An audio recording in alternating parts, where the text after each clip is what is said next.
est-ce que quand vous êtes arrivé ici, dès l'avènement de la Troisième République, quel a été à chaud votre constat? Le constat que vous avez fait avec votre équipe dirigeante? L'endettement de l'État auprès du système bancaire, qui est un indicateur très important de la gestion monétaire, a connu un accroissement exponentiel qu'on a jugé.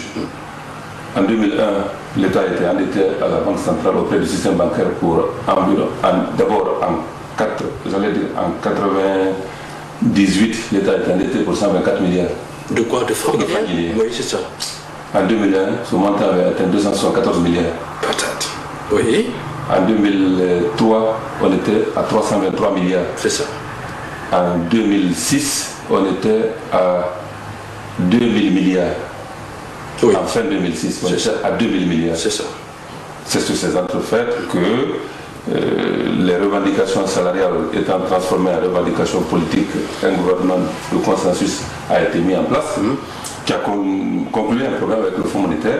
Au terme de ce programme, cet endettement devrait rester stabilisé à 2 milliards.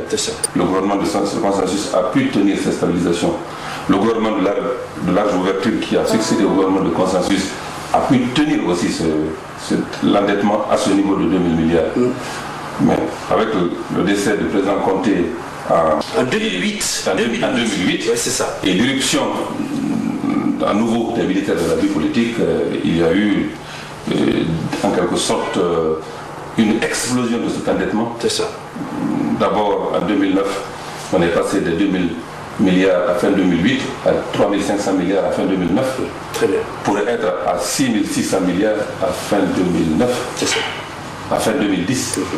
Donc vous voyez que l'explosion de cet endettement était liée au fait que l'État faisait des dépenses nouvelles sans qu'il n'y ait en contrepartie des recettes correspondantes. Oui, ce qu'on appelle un peu le financement du déficit budgétaire. Par le financement du déficit du trésor public par la Banque centrale. Exact, voilà, c'est ça. La planche à billets. Oui, c'est ça, la planche à billets. Et donc, vous ne serez pas étonné qu'au moment où nous prenions en main les destinées de la Banque centrale, il y avait une tendance très forte à la dépréciation du franc guinéen liée à cette explosion de la dépense publique. C'est ça.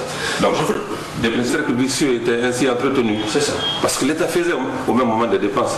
Donc, la Banque centrale était obligée de fabriquer des billets pour satisfaire aux dépenses du ministère des Finances que le Trésor transmettait tout le temps à la Banque centrale. Naturellement, dans les conditions d'une explosion de dépenses telles que je vous ai fait la description tout à l'heure, il était tout à fait impossible d'assurer la défense de la valeur de la monnaie et donc par voie de conséquence d'assurer la stabilité des prix. Et le taux d'inflation était autour de 21%. En quelle année là? En fin 2011. En fin 2010. Le taux d'inflation était à 21%. Pour la Direction nationale du budget, la gestion de la dépense sur base caisse a permis de renoncer au financement BCRG largement utilisé pendant la période tumultueuse précédente, une réforme ou plutôt un retour à l'ordre normal de l'économie qui a redonné un ouf de soulagement au budget national. Mais ce qui est certain, c'est que l'année 2011 n'est pas comparable à 2010. Si vous comparez un peu le comportement du budget 2011 par rapport au budget 2010, malgré le niveau des dépenses en 2010, vous constaterez que l'État guinéen trimballait encore des arriérés. Les ambassades n'étaient pas correctement payées.